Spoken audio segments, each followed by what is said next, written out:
Welcome to Business Spotlight. My name is Jeromie Cano. I am your host for today's conversation, and my guest today is Sharon Kuriakose. I Got apologize it. for your name. I'm sorry. No worries at all, Jeremy. It always happens. He is the CEO and co-founder of PlatesFull. We're going to talk about his business, journey to business ownership, challenges, and best practices, and share a peek of what it's really like to build and operate a business. Sharon, thank you. Welcome to the show, and thank you for being here today. I would love for you to give us a little bit about your background, who you are, and a little bit about your business. Sure. Hey, good morning, Jeremy. Thanks for having me on your business spotlight. So I'm Sharon Kuriakose, CEO and co-founder of PlatesFull. PlatesFull is an online personal chef marketplace. We connect customers with chefs, customers who are looking for in-home dining, be it parties like graduation party, bachelor party, cocktail parties, ladies' night out, or even meal prep. So we are a company based out of Austin, but we have presence across Texas, mainly Dallas, Houston, and San Antonio. We are a 7 months old company, but we are growing fast. If you are looking for having an in-home dining, you should definitely select Platesful. A quick background about myself.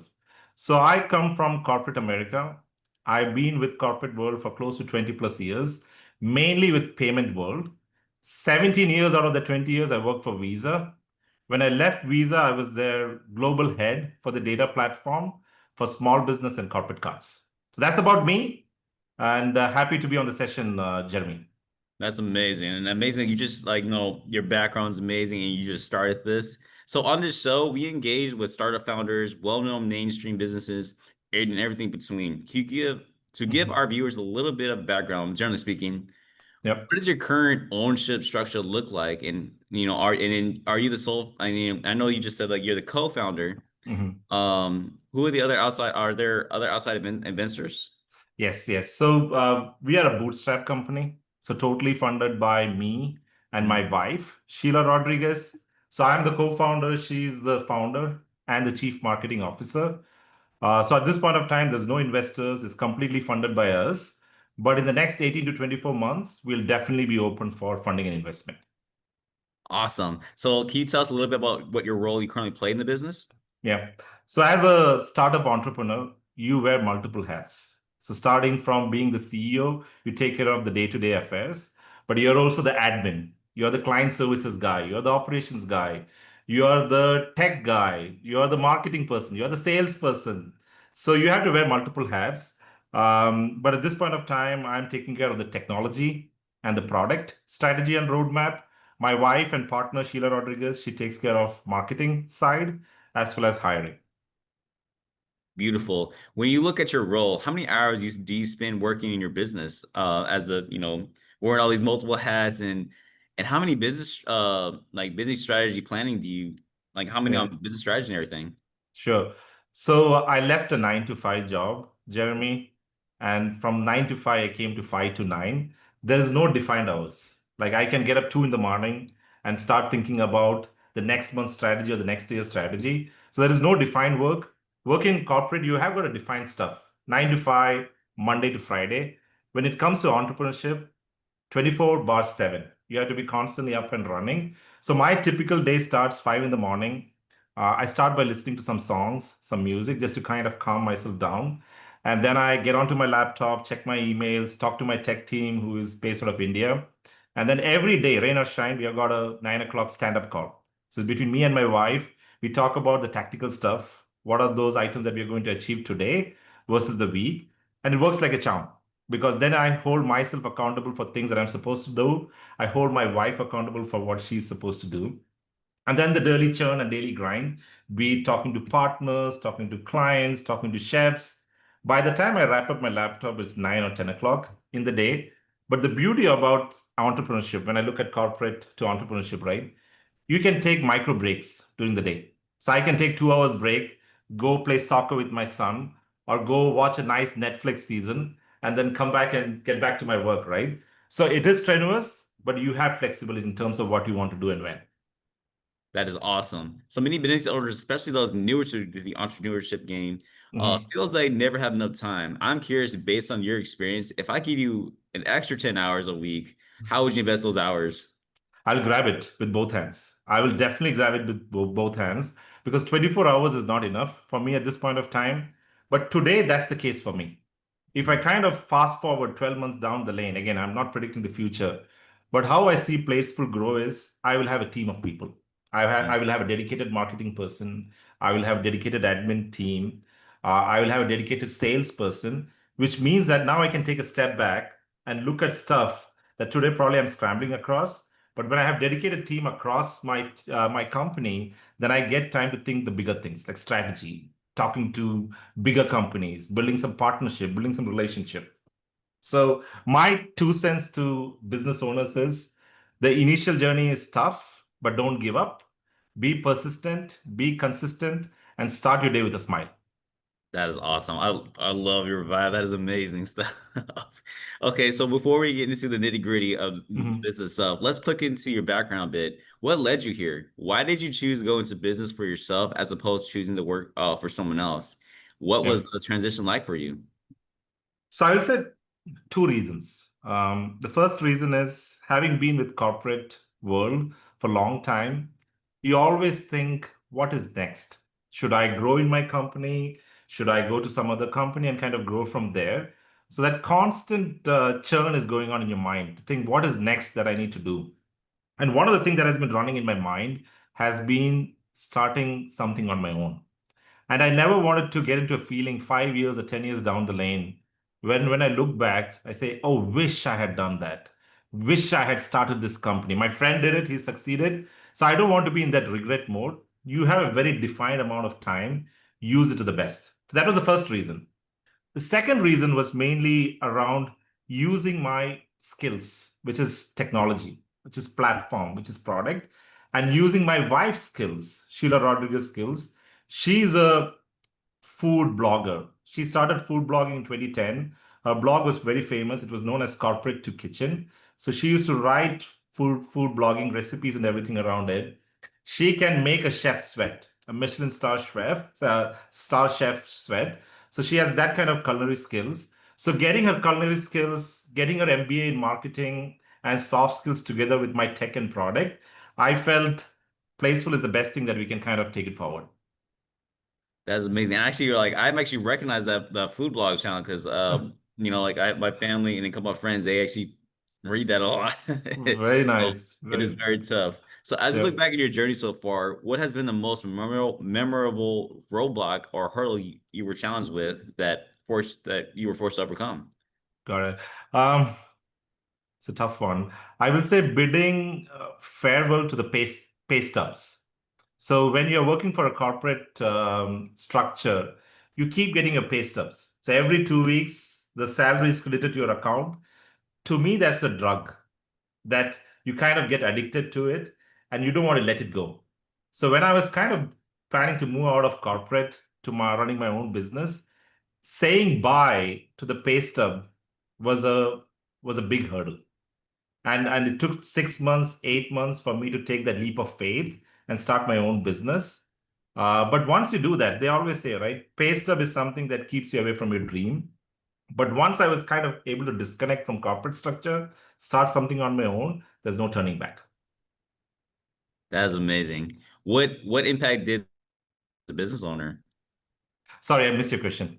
As a what impact did this have on your as a on your growth as a business owner? Oh, big time. See, once I left the corporate lifestyle, got into my own business, now I've got 24 hours to me to work on Platesful. It's not like, okay, I put 10 hours for Visa, 4 hours for Platesful. Once you kind of disconnect and leave the corporate structure, start something on your own, you get 24 hours. Now you can decide how you want to run it. And once you start running on your own, the productivity and the output and the customer churn that you see can't be described at all. Awesome. I have yet encountered a business owner who hasn't, peaks and valleys on the Mhm. journey of building a business. Mhm. How do you manage your difficult days? See, this is something that I learned. As a business owner, the number of bad days are way more when compared to number of good days. So for me, when I was in corporate structure, again, I keep comparing corporate and business ownership because that way people tend to know what to expect when they move from corporate to owning a business. When I was at corporate visa, I had good days. Most of the time, it was good days, standard, average days. But when I moved to business ownership, your bad days are more. And the thing that kind of keeps you running up and running is you should get up with a smile. You should be persistent. You should be consistent. Even if you have a really, really bad day, get up next day thinking that this day is going to be amazing. I love that. I love that. I love like you're just hitting all the positive vibes with me today. That is amazing. So let's move on to what makes your business so special. Who primarily does your business serve? If I were in the audience, how would I know if I was a good fit for your product or service? So we serve every customer, right? But how I kind of find out the right customer for PlatesFull is by looking at three dimensions. So a customer who values time, a customer who want to save money out of grocery shopping, out of cooking at home, and third is health. So let me kind of double click on each of these dimensions, right? First Yeah. is time. A person who values time and knows that time is equivalent to money, time saved is money saved, right? So if I take an example on PlatesFull, we have got this ladies' night out, we have got this private dining, right? So if a person has to kind of do it end to end, they have to go and do the menu customization, they have to do the grocery shopping, they have to cook. When the friends are there, they have to serve the food to them. After the friends leave, they have to clean up the kitchen, clean up the dishes. It is tough job. If I'm hosting a party, it's tough job. If you leave it to a chef, you know what? The chef takes care of grocery shopping. The chef customizes your menu based on your needs or your friend's needs, does cooking, cleaning, serving, plating, everything. So you can really spend good time. Again, I'm going back to the time dimension to spend time with your friends, near and dear ones. Enjoy the time and leave it to the chef. The second dimension is money. So people have got this notion that having a chef is only for the affluent. But this is how I kind of spin it back, right? Having a chef, you can actually save money. And we did an experiment on the same when me and my wife did a curbside with HEB, and the bill amount came to $100 or $110. And we went inside the grocery shop along with my son just to do the same amount of shopping. But when we came out, we spent close to $150 to $160. You know why? Because when you're going around the corner, you'll pick up few things that you never anticipated. So having a chef come to your house, your grocery is going to be defined. Chef is not going to do impulsive purchase. They will purchase what you really need to get on the table. Third is health. Today, the artificial world with GMO and everything else, you don't know what is coming in your food. You do an Uber Eats, you get food, you don't know what is there, what kind of oil they have used, what kind of produce they have used, what kind of groceries they have used. But with the chef coming home, and if you're really concerned about your health, you can say that, hey, use this oil, use this produce, use organic milk or organic beef. You can really define everything. So going back to the question that you were asking, Jeremy, people who kind of look at these three dimensions need not be an entirety, either time, money, or health. They are our ideal customers. That's amazing. What makes your business unique? How do you communicate what makes your business stand out against the competition? I will say mainly it's transparency Mhm. and being local to Texas. So let me talk about transparency, right? On our platform, PlatesFull, if you go and kind of check, you want a chef, you can see where that chef is from, what kind of expertise they bring to the table, what are the menus that they support, what is the pricing for the menu. And there is no hidden charges. If you go and pick a menu, if you go and pick a chef, what you see the price is what you pay. There's no tipping that we encourage on the platform. There's no taxes that we charge or no service fee that we charge. The price that you see is what you pay. So for me, that is something that really sets us apart from our competitors because there are a lot of hidden charges that other platform kind of levy on the customer. And you don't know the chef. When you go and pick some menu or some meal, right? The chef is picked randomly and sent to your house. So you don't know who is going to come. Is it Tom? Is it Tina? Is it someone else? You don't know, right? So that's the first differentiator that PlatesFull brings when compared to any other competitor. Second Completely. is we are local to Texas, right? We are based out of Austin. We know what Texans need. We are connecting with partners like HEB and few others. So we are local to Texas. We are the neighborhood service provider. So you can definitely trust us when compared to any other global players. That's amazing. What is one thing you wish more people knew about your business? The same thing, like affording a chef is not for the affluent. It can be for anyone and everyone. Like if you want to host a party, our prices start at $55 per person, which is all inclusive, which is the groceries, the cooking, the serving, and the cleaning up after. If you're looking for meal prep, just for one visit where the chef can kind of spin up 2 or 3 meals, our prices start at $100 per visit. So the misnomer that chef is only for affluent family, that is something that I would like to change. Awesome. So this leads me to marketing, which is something that's very vital to every business out there, and often an area many business owners struggle with. I am Mhm. curious of what successful businesses are doing. What percentage Uh-huh. of your monthly sales typically is invested back into your marketing budget?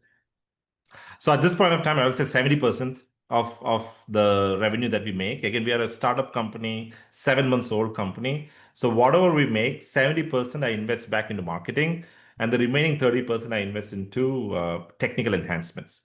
So if you look at it, last 6 months, we are kind of grown. We hear from our customers, we look at our competition, and we see what our strategy is for the future.